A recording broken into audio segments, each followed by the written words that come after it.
In the United Kingdom, government officials are issuing apologies after a months-long scandal threw the lives of many Caribbean immigrants into disarray. The Empire Windrush was a ship that carried hundreds of people from the Caribbean to the United Kingdom. They were invited by the government during a labor shortage shortly after World War II. Many others followed in a wave, and one of them who arrived was Paulette Wilson.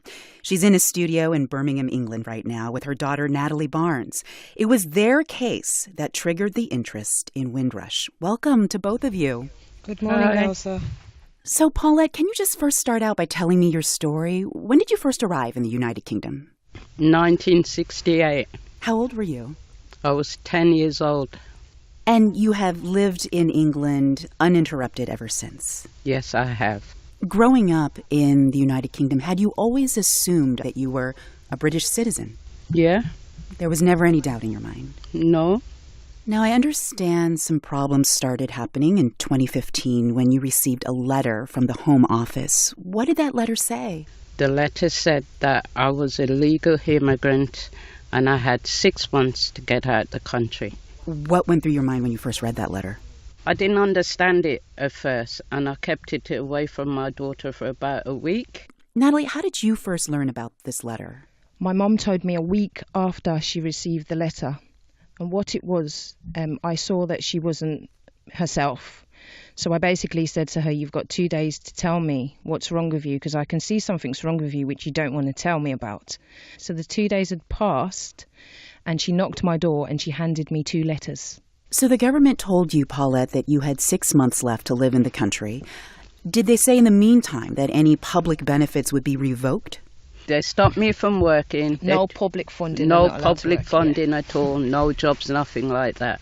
So you started furiously gathering documents. What kind of documents? I tried my hardest. I ended up getting doctor's notes because obviously being in care, they have their own system.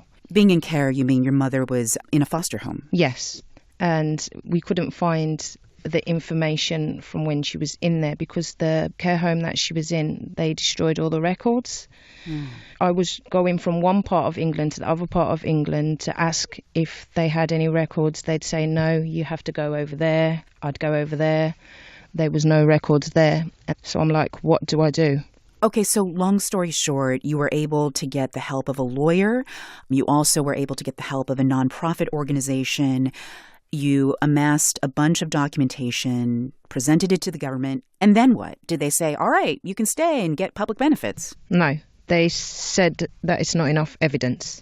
I've always thought my mum was a British citizen, and she's a British citizen because she was here before 1971. Margaret Thatcher made that law that the people that come from Jamaica could now get their citizenship if they were in the country before 1971. So you and your mother eventually got help because you took your case to the media?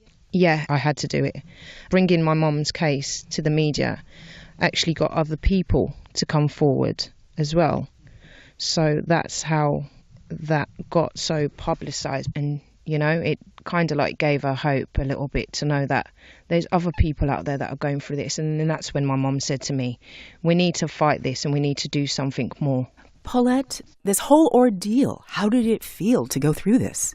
It traumatized me. My mind would be wandering somewhere else and thinking I don't exist. I felt like an alien. You felt like an alien? Yeah. The country's supposed to be my home. I felt like an alien. The British Home Secretary has just promised this week that the Windrush generation will be granted British citizenship. Paulette, is that enough? Well, it's a good thing that my story has helped other people because it weren't just about me. It's about all the generation that's gone before me. Now that you know that you can stay in the country, do things feel rectified in your heart? Or do you still feel that some of the wounds haven't healed from the last 3 years? It hasn't healed at all. No, it hasn't. The wound hasn't healed. I still feel the same I did when they was putting me through all this in the first place. I've got to get myself back to the fun-loving person I used to be anyway.